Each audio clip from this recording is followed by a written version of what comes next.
Hi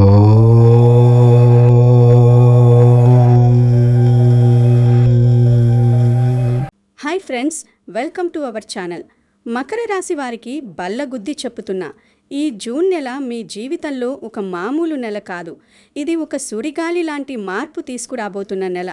ఎన్నో ఏళ్లుగా మీలో మీరు కుమిలిపోతూ బయటకు చెప్పుకోలేక లోడూపల అనుభవించిన నరకానికి ఇక తెరపడబోతోంది.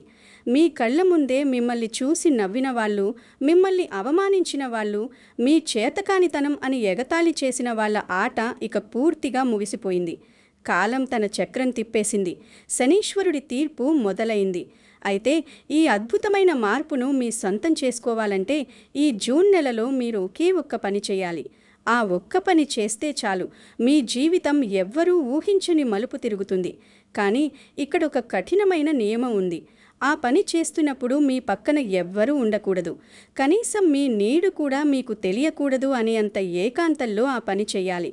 ఆ రహస్యమైన పని ఏమిటో, అది ఎందుకు చెయ్యాలో, దానివల్ల వచ్చే ఫలితం మీ జీవితాన్ని ఎలా మారుస్తుందో ఈ వీడియోలో పూర్తిగా వివరిస్తాను. ప్రతి అక్షరం శ్రద్ధగా వినండి. ఈ వీడియోను చూస్తున్న మకర రాశి వారు వెంటనే కామెంట్స్లో ఓం శనైశ్వరాయ నమః అని భక్తితో టైప్ చేయండి. అలాగే ఈ వీడియోకి ఒక లైక్ ఇచ్చి మీ కుటుంబ సభ్యులకు, స్నేహితులకు తప్పకుండా షేర్ చేయండి. మన ఛానల్ను సబ్స్క్రైబ్ చేసుకోవడం మాత్రం మర్చిపోకండి. మీరు ఈ వీడియో కింద కామెంట్స్లో ఓం శనైశ్వరాయ నమః అని రాసిన తర్వాత ప్రస్తుతం మీ జీవితంలో మీరు ఎదుర్కొంటున్న అతిపెద్ద సమస్య ఏమిటో కూడా రాయండి. మీ బాధను పంచుకోండి. ఆ శనీశ్వరుడి దయతో మీ సమస్యలన్నీ త్వరగా తీరిపోవాలని, మీకు మంచి జరగాలని నేను మనస్ఫూర్తిగా ప్రార్థిస్తాను. మీకోసం నేను తప్పకుండా ఆ స్వామిని వేడుకుంటాను. నిజం చెప్పాలంటే మకర రాశి వారి జీవితం గత కొన్ని నెలలుగా లేదా బహుశా కొన్ని సంవత్సరాలుగా ఒక చీకటి గదిలో బందీ అయిపోయినట్లుగా గడిచింది. మీ కష్టం ఎవ్వరికీ కనిపించలేదు. మీ కన్నీరు ఎవ్వరికీ అర్థం కాలేదు. ఉదయం నిద్ర లేచినప్పటి నుంచి రాత్రి పడుకునే వరకు ఏదో ఒక మానసిక సంఘర్షణ మిమ్మల్ని వెంటాడుతూనే ఉంది. మీ మనసులో ఉన్న భారాన్ని ఎవరికైనా చెప్పుకుందామనుకున్నా వినేవాళ్ళు లేరు. ఒకవేళ విన్నా వాళ్ళు మిమ్మల్ని అర్థం చేసుకునే పరిస్థితిలో లేరు. పైకి నవ్వుతూ కనిపించినా లోపల మీరు అనుభవిస్తున్న నరకం ఆ దేవుడికి మాత్రమే తెలుసు. ఎంతో నిజాయితీగా, ధర్మంగా బతకాలని మీరు అనుకున్నా అడుగడుగునా మీకు అడ్డంకులు, అవమానాలు ఎదురయ్యాయి. మీ మంచితనమే మీకు శాపంగా మారిన రోజులు ఎన్నో ఉన్నాయి. ఆర్థిక సమస్యలు మిమ్మల్ని ఎంతలా కృంగదీశాయో నేను ప్రత్యేకంగా చెప్పాల్సిన అవసరం లేదు. చేతిలో చిల్లి గవ్వలేక రేపటి రోజు ఎలా గడుస్తుందో తెలియని అయోమయంలో మీరు గడిపిన రాత్రులు ఎన్నో. ఎంతో కష్టపడి పనిచేసినా దానికి తగ్గ ప్రతిఫలం మీకు దక్కలేదు. ఎక్కడో ఒక చోట డబ్బు ఇరుక్కుపోవడం, లేదా వచ్చిన డబ్బులు వచ్చినట్లుగానే ఖర్చయిపోవడం మీకు నిత్యకృత్యంగా మారిపోయింది. అవసరానికి అప్పు అడిగితే ముఖం చాటేసిన వాళ్లను చూశారు. అప్పుల వాళ్ల ఒత్తిడి తట్టుకోలేక పరువు పోతుందేమో అన్న భయంతో మీరు అనుభవించిన వేదన మాటల్లో చెప్పలేనిది.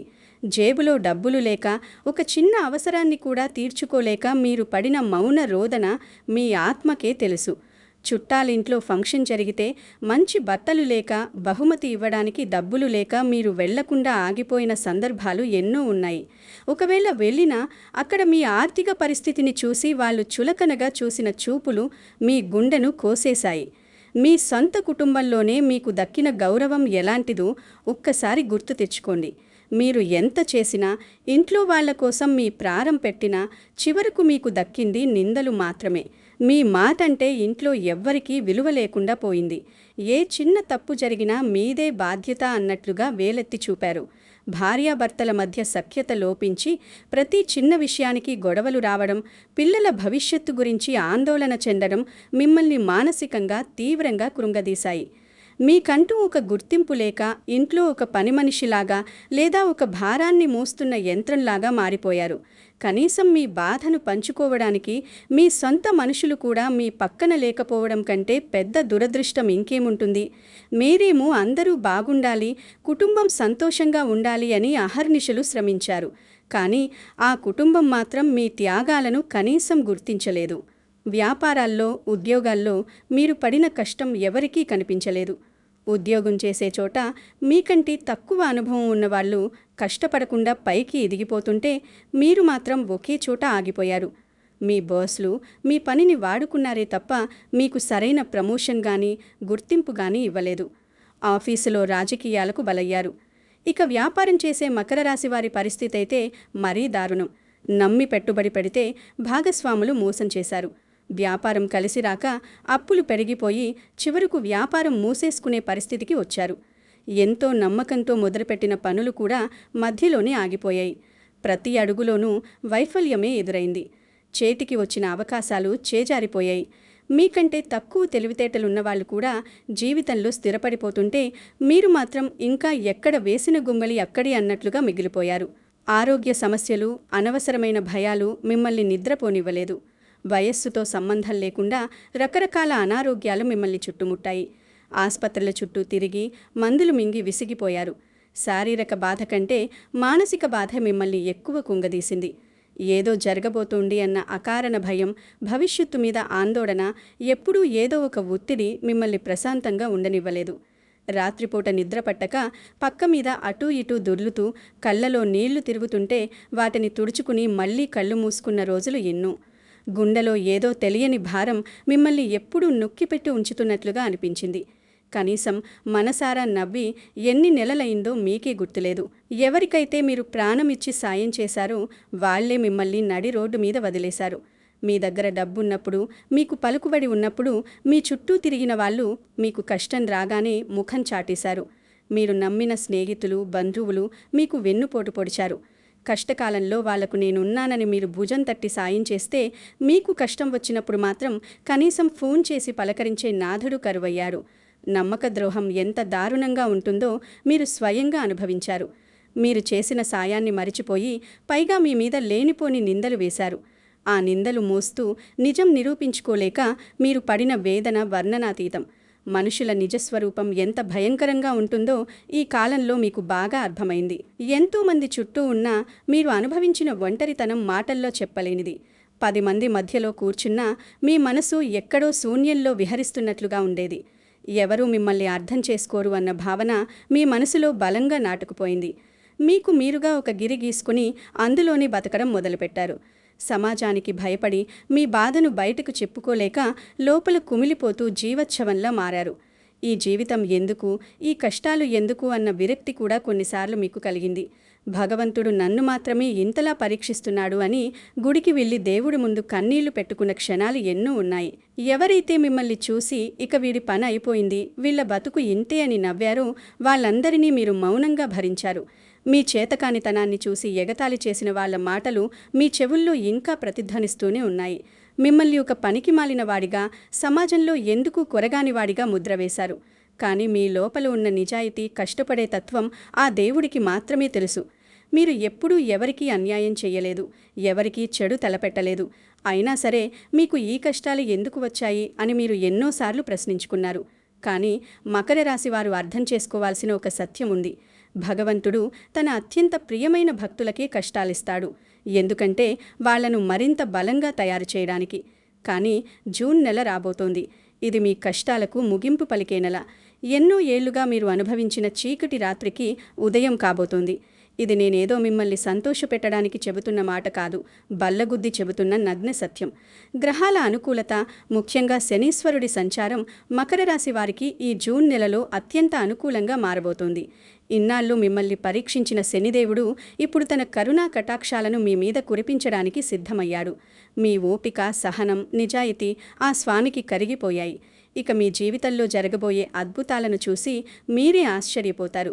కష్టాల కడలి దాటి విజయ తీరాలకు చేరుకునే సమయం ఆసన్నమైంది. కర్మ సిద్ధాంతం ఎవ్వరినీ వదిలిపెట్టదు. మీ మీద ఏడ్చిన వాళ్ల ఆట ముగిసింది. ఎవరైతే మిమ్మల్ని అవమానించారో, ఎవరైతే మిమ్మల్ని మోసం చేశారో వాళ్ళందరికీ కాలం సమాధానం చెప్పబోతోంది. వాళ్ళ అహంకారం అణిగిపోయే సమయం వచ్చింది. వాళ్ళు చేసిన తప్పులకు వాళ్ళు మూల్యం చెల్లించుకోక తప్పదు. మీరు పగ తీర్చుకోవాల్సిన అవసరం లేదు. కాలమే మీ తరపున పగ తీర్చుకుంటుంది. మీ ఎదుగుదలను చూసి ఓర్వలేని వాళ్ళు ఇకపై మీ ముందు తలదించుకునే పరిస్థితి వస్తుంది. మీరు పడిన కన్నీటి ప్రతి చుక్కకు వాళ్ళు సమాధానం చెప్పుకోవాల్సింది. ఇది ప్రకృతి నియమం. ధర్మం గెలుస్తుంది, అధర్మం నశిస్తుంది అన్నది ఎంత నిజమో మకర రాశి వారికి జరగబోయే న్యాయం కూడా అంతే నిజం. శనీశ్వరుడి అనుగ్రహం మీ మీద పడబోతోంది. శనిదేవుడు ఎవరికైనా ఇస్తే అది వాళ్ళ 7 తరాలు కూర్చుని తిన్నా తరగనంత అదృష్టాన్నిస్తాడు. ఇన్నాళ్ళు మీరు కోల్పోయిన ప్రతిదీ రెట్టింపుగా మీకు తిరిగి రాబోతోంది. ఆర్థికంగా మీరు ఎంతో బలపడబోతున్నారు. ఎక్కడైతే మీ డబ్బు ఆగిపోయిందో అక్కడి నుంచి డబ్బు రావడం మొదలవుతుంది.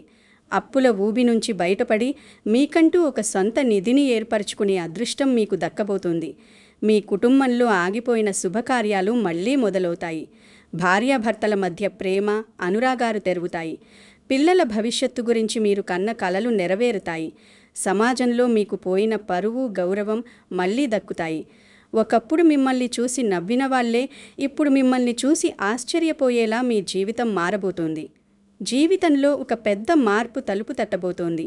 మీరు ఎప్పటినుంచో ఎదురుచూస్తున్న ఉద్యోగం రావచ్చు, లేదా చేస్తున్న ఉద్యోగంలో ప్రమోషన్ రావచ్చు. వ్యాపారంలో నష్టాలు పోయి లాభాల బాట పట్టబోతున్నారు. మీ ఆలోచనలు కొత్త పుంతలు తొక్కబోతున్నాయి. ఒక కొత్త దారిలో ప్రయాణించి విజయం సాధించబోతున్నారు. మీ ఆరోగ్యం మెరుగుపడుతుంది. ఆందోళనలు మాయమవుతాయి. మనసులో ప్రశాంతత నెలకొంటుంది. ఇదంతా ఒక కలలాగా అనిపించవచ్చు, కానీ ఇది జరగబోయే నిజం. అయితే ఈ మార్పులన్నీ జరగాలంటే నేను ముందే చెప్పినట్లుగా మీరు ఒక పని చేయాలి. ఆ పని చేస్తేనే ఈ అదృష్టాలన్నీ మీ సొంతమవుతాయి. లేకపోతే అవకాశం మీ ఇంటి గడపదాకా వచ్చి వెనక్కి వెళ్ళిపోతుంది. కానీ ఈ మార్పు జరగాలంటే మీరు ఆ ఒక్క రహస్యమైన పని చెయ్యాలి. ఆ పనేంటో తెలుసుకోవాలని మీకు ఆతృతగా ఉండొచ్చు. మీ మనసులో ఎన్నో ప్రశ్నలు మెదులుతూ ఉండొచ్చు. అది ఏదైనా పూజ, హోమమా, వేలుకు వేలు ఖర్చు పెట్టాల్సిన పనినా అని మీరు భయపడవద్దు. నేను చెప్పే పనికి ₹1 కూడా ఖర్చవ్వదు. ఇది మీరు బయట ఎక్కడో చేయాల్సిన పని కాదు. గుడికి వెళ్ళి చేయాల్సిన పని కాదు. ఇది మీ ఇంట్లోనే, మీ గదిలోనే మీరు స్వయంగా చేయాల్సిన పని. కానీ ఇది చాలా శక్తివంతమైనది. బహుశా మీ జీవితంలో మీరు ఎన్నడూ ఇలాంటి పని చేసి ఉండరు. ఈ పని మీ లోపల ఉన్న ఒక అదృశ్య శక్తిని నిద్రలేపుతుంది. మీ చుట్టూ ఉన్న ప్రతికూల వాతావరణాన్ని నాశనం చేసి ఒక సానుకూల శక్తిని సృష్టిస్తుంది. ఎందుకు ఎవ్వరూ మీ పక్కన ఉండకూడదు? ఎందుకంటే ఈ పని మీరు చేసేటప్పుడు మీ ఏకాగ్రత మొత్తం ఆ పని మీదే ఉండాలి. మీ చుట్టూ మనుషులుంటే వాళ్ళ మాటలు, వాళ్ళ ఆలోచనలు మీ ఏకాగ్రతను చెడగొడతాయి. ఇది మీ ఆత్మతో మీరు చేసుకునే ఒక ఒప్పందం లాంటిది. 2 వ్యక్తులు మాట్లాడుకునేటప్పుడు 3వ వ్యక్తి ఉంటే ఆ సంభాషణ ఎలా దెబ్బతింటుందో, అలాగే మీ ఆంతరంగంతో మీరు మాట్లాడేటప్పుడు బయటి వ్యక్తులు ఉంటే ఆ ప్రక్రియ మొత్తం పాడైపోతుంది. మీ బాధను, మీ ఆకాంక్షను ఆ సృష్టికి తెలియజేసే ఒక పవిత్రమైన సమయం ఇది. అందుకే మీ భార్య లేదా భర్త, పిల్లలు, కనీసం పెంపుడు జంతువులు కూడా ఆ గదిలో ఉండకూడదు. ఫోన్లు మ్రోగకూడదు. టీవీ సౌండ్ రాకూడదు. పూర్తిగా నిశ్శబ్దం ఆవరించి ఉండాలి. అదృష్టం అనేది నిశ్శబ్దంగా వస్తుంది అన్న విషయం మీరు గుర్తుంచుకోవాలి. పెద్ద పెద్ద శబ్దాలు చేస్తూ, అందరికీ దండోరా వేస్తూ అదృష్టం ఎప్పుడూ రాదు. అది ఒక చెట్టు పెరిగినంత నిశ్శబ్దంగా, ఒక పువ్వు వికసించినంత ప్రశాంతంగా వస్తుంది. మీరు చేసే ఈ రహస్యమైన పని ఆ అదృష్టానికి మార్గం సుగమం చేస్తుంది. మీరు ఎన్ని పూజలు చేసినా, ఎన్ని గుళ్ళు తిరిగినా రానంత ఫలితం ఈ ఒక్క చిన్న పని వల్ల వస్తుంది. ఎందుకంటే దేవుడు బయట ఎక్కడో లేడు, మీ లోపలే ఉన్నాడు. ఆ దేవుణ్ణి మేల్కొల్పే ప్రయత్నమే ఈ పని. చాలామంది కష్టాలు రాగానే పరిహారాల కోసం పరిగెడుతూ ఉంటారు.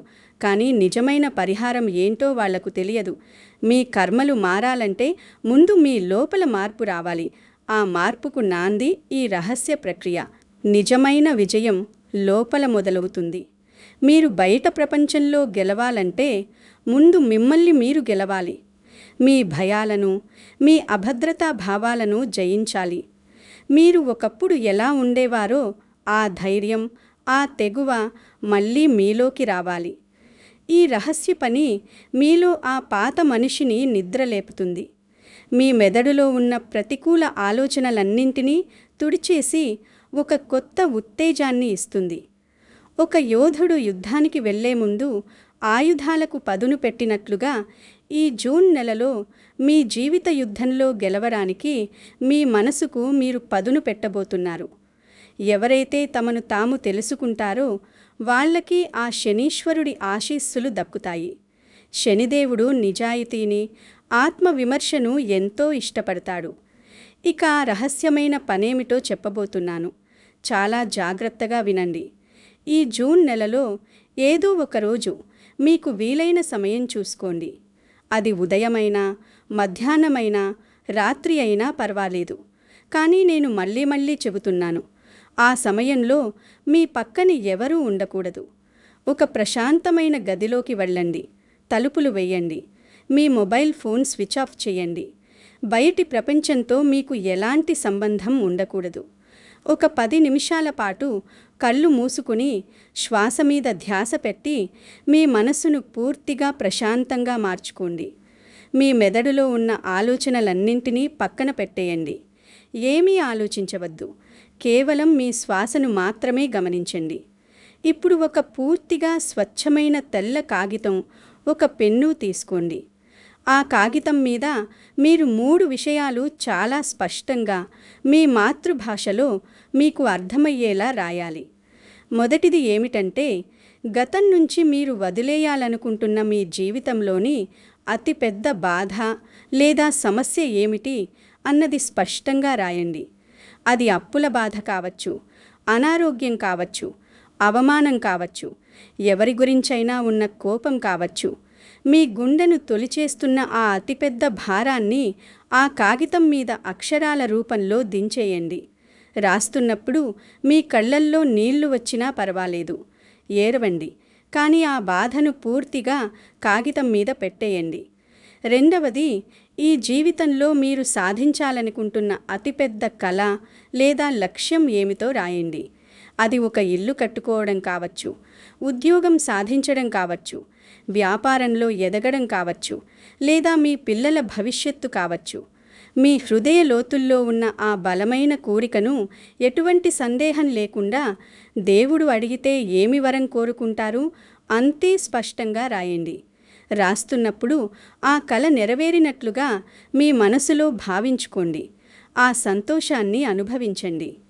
మూడవది, గడిచిన కాలంలో మీరు చేసిన, ఇక భవిష్యత్తులో మీ జీవితంలో ఎప్పటికీ చేయకూడదు అనుకుంటున్న అతిపెద్ద తప్పేమిటో రాయండి. అది ఎవరినైనా గుడ్డిగా నమ్మడం కావచ్చు, డబ్బు వృధా చేయడం కావచ్చు, సమయాన్ని పాడు చేసుకోవడం కావచ్చు, లేదా కోపంతో తీసుకున్న నిర్ణయం కావచ్చు. ఆ తప్పును అంగీకరిస్తూ, ఇకపైన నా శ్వాస ఉన్నంత వరకు ఆ తప్పును నా జీవితంలో మళ్ళీ రిపీట్ చెయ్యను అని మీ మీద మీరు ఒట్టు వేసుకుంటూ రాయండి. ఈ 3 విషయాలు రాసిన తర్వాత ఆ పెన్ను పక్కన పెట్టేయండి. ఆ రాసిన తర్వాత ఆ కాగితాన్ని 2 చేతులతో పట్టుకొని మీరు రాసిన ఆ 3 వాక్యాలను చాలా నెమ్మదిగా ప్రతి అక్షరాన్ని గమనిస్తూ మనసు పెట్టి చదవండి. చదువుతున్నప్పుడు మీ లోపల ఒక తెలియని ప్రకంపన కలుగుతుంది. చదవడం పూర్తయ్యాక కళ్ళు మూసుకొని ఆ సృష్టికర్తను లేదా మీరు నమ్మే ఇష్టదైవాన్ని, ముఖ్యంగా కర్మల ప్రదాత అయిన ఆ శనీశ్వరుడిని మనసారా ప్రార్థించండి. నా గత కర్మలను క్షమించు, నా బాధలను తీసివేయు, నేను చేసిన తప్పుల నుంచి పాఠాలు నేర్చుకున్నాను, నా లక్ష్యాలను చేరుకునే శక్తిని, బుద్ధిని నాకు ప్రసాదించు అని వేడుకోండి. మీలో మీరు ఒక బలమైన వాగ్దానం చేసుకోండి. ఇవాల్టి నుంచి నేనొక కొత్త మనిషిని, నా పాత జీవితం అక్కడితో ముగిసిపోయింది అని మీ అంతరాత్మకు గట్టిగా చెప్పుకోండి. ఆ కాగితాన్ని జాగ్రత్తగా మడతపెట్టి మీ పూజ గదిలో గాని లేదా మీ పర్సులో గాని భద్రంగా దాచుకోండి. ఆ కాగితం మీకు ఎప్పుడూ మీ సంకల్పాన్ని గుర్తు చేస్తూనే ఉండాలి. ఇలా ఎందుకు చెయ్యాలంటే, బయటి ప్రపంచం గోల మీ మనస్సును కలుషితం చేస్తుంది. మీ గురించి మీకంటే బాగా తెలిసిన వారు ఎవరూ లేరు. ఇతరుల అభిప్రాయాలు, వాళ్ళ సలహాలు మీ సొంత ఆలోచనలను చంపేస్తాయి. ఒక మనిషి ఎప్పుడైతే తనతో తాను నిజాయితీగా ఉంటాడో అప్పుడే అతడి జీవితంలో నిజమైన అద్భుతాలు జరుగుతాయి. మీరు రాసిన ఆ కాగితం కేవలం ఒక కాగితం కాదు, అది మీ ఆత్మసాక్షిగా మీరు చేసుకున్న ఒక శాసనం. ఆ శాసనం మీ మెదడులోకి బలంగా వెళ్ళిపోతుంది. మీ ఆలోచన విధానాన్ని పూర్తిగా మార్చేస్తుంది. ప్రతికూలత నుంచి సానుకూలత వైపు మిమ్మల్ని నడిపిస్తుంది. ఆ క్షణం నుంచి మీ ప్రవర్తనలో, మీ మాటల్లో, మీ చేతల్లో ఒక తెలియని ఆత్మవిశ్వాసం ఉట్టిపడుతుంది. ఆ ఆత్మవిశ్వాసమే మీ విజయానికి తొలిమెట్టు. గతాన్ని క్షమించండి. మిమ్మల్ని మీరు క్షమించుకోండి. గతంలో జరిగిన దారుణాలు, మీకు జరిగిన మోసాలు అన్నీ పీడకలల్లా మర్చిపోండి. మీ మనస్సులో ఎవరి మీద ద్వేషం వద్దు. పగ, ప్రతీకారం అనేవి మిమ్మల్ని మరింత వెనక్కి నెట్టేస్తాయి. వాళ్ళ కర్మకు వాళ్లను వదిలేయండి. మీ కర్మను మీరు శుభ్రం చేసుకోండి. మీ మీద మీరు జాలిపడటం మానేయండి. అయ్యో, నాకు ఇలా జరిగింది, నా కర్మ కాలిపోయింది, దేవుడు నాకు అన్యాయం చేశాడు లాంటి ఏడుపు మాటలు ఇక కట్టిపెట్టండి. బాధితుడిగా మిగిలిపోవద్దు. పోరాడే వీరుడిగా మారండి. మీకు జరిగిన అన్యాయాన్ని ఒక గుణపాఠంగా తీసుకుని భవిష్యత్తు వైపు ధైర్యంగా అడుగులు వేయండి. జూన్ నెల మీకు కొత్త అవకాశాలను ఇవ్వబోతోంది. ఆ అవకాశాలను అందిపుచ్చుకోవడానికి మీరు మానసికంగా, శారీరకంగా సిద్ధంగా ఉండాలి. ఆధ్యాత్మికంగా బలపడండి. క్రమశిక్షణతో ఉండండి. శనిదేవుడికి క్రమశిక్షణ అంటే చాలా ఇష్టం. పొద్దున్నే నిద్రలేవడం, సమయానికి పనులు చేసుకోవడం, బద్ధకాన్ని వదిలించుకోవడం అలవాటు చేసుకోండి. పెద్దలను గౌరవించండి. వాళ్ళ ఆశీస్సులు తీసుకోండి. తల్లిదండ్రులను బాగా చూసుకోండి. వాళ్ళ కళ్లలో నీళ్లు రానివ్వకండి. మీ సంపాదనలో కొంత భాగం, అది 10 రూపాయలు అయినా సరే, నిజంగా అవసరంలో ఉన్న పేదవారికి సహాయం చేయండి. మూగ జీవాలకు ఆహారం పెట్టండి. ఇవి ఎంతో శక్తివంతమైన పనులు. మీ కర్మల దోషాలను ఈ పనులు పటాపంచం చేస్తాయి. శనీశ్వరుడికి భక్తితో నమస్కరించుకోండి. మీ పని మీరు నిజాయితీగా చేసుకుంటూ వెళ్ళండి. మిగతాది ఆ దేవుడు చూసుకుంటాడు. నేనిక్కడ చెప్పినవి ఏవో మూఢనమ్మకాలు కావు. ఏవో పూజలు, తాయెత్తులు కావు. మీరు వేలుకు వేలు ఇచ్చి ఏవో యజ్ఞాలు చేస్తే అదృష్టం వచ్చేస్తుంది అని నేను చెప్పడం లేదు. నేను ఎటువంటి క్షుద్ర పూజల గురించో, నమ్మసగి కాని అద్భుతాల గురించో మాట్లాడటం లేదు. మీ కర్మ, మీ మనస్సు స్వచ్ఛంగా ఉండాలి. మీ ఆలోచన విధానం మారాలి. అప్పుడే ప్రకృతి మీకు అనుకూలిస్తుంది. భయం పుట్టించే జ్యోతిష్యం చెప్పడం నా ఉద్దేశం కాదు. మిమ్మల్ని మేల్కోపడమే నా లక్ష్యం. మకర రాశి వారు పుట్టుకతోనే నాయకులు, కష్టజీవులు. మీ కష్టానికి తగిన ప్రతిఫలం దక్కే సమయం ఈ జూన్ నెలలో వస్తోంది. దీన్ని వృధా చేసుకోకండి. మీలో ఉన్న ఆ పాత బాధలన్నింటినీ కడిగేసుకొని ఒక కొత్త ఉత్సాహంతో ఈ జూన్ నెలలోకి అడుగుపెట్టండి. దేవుడి దయ వల్ల అన్ని శుభాలే జరుగుతాయి. మకర రాశివారు, జూన్ నెలలో మీ జీవితంలోకి అడుగుపెట్టబోతున్న ఒక ఆశ్చర్యకరమైన వ్యక్తి గురించి, అలాగే మీ అదృష్టం మారే ముందు కనిపించే ఒక రహస్య సంకేతం గురించి వచ్చే వీడియోలో చెప్పబోతున్నాను. ఆ విషయం చాలామందికి షాక్ ఇవ్వచ్చు. కాబట్టి ఆ వీడియోను అస్సలు మిస్ చేయకండి. మీరు వెంటనే కామెంట్స్లో ఓం శనైశ్చరాయ నమః అని టైప్ చేసి ఆ దేవుడికి నమస్కరించుకోండి. అలాగే మీ జీవితంలో మీరు ఎదుర్కొంటున్న అతిపెద్ద సమస్యను అక్కడ రాయండి. నేను మీకోసం మనస్ఫూర్తిగా ప్రార్థిస్తాను. ఈ వీడియో మీకు కొంచెమైనా ధైర్యాన్ని ఇచ్చి ఉంటే ఒక లైక్ చేయండి. మీ తోటి వారికి షేర్ చేసి వారికి కూడా ఈ మంచి విషయాన్ని తెలియచేయండి. ఇలాంటి మరిన్ని వాస్తవమైన, ధైర్యాన్నిచ్చే విషయాల కోసం మన ఛానల్ను తప్పకుండా సబ్స్క్రైబ్ చేసుకోండి. సర్వేజన సుఖినో భవంతు. ఆ శనీశ్వరుడి ఆశీస్సులు మీ అందరిపైన ఎల్లప్పుడూ ఉండాలని మనసారా కోరుకుంటున్నాను.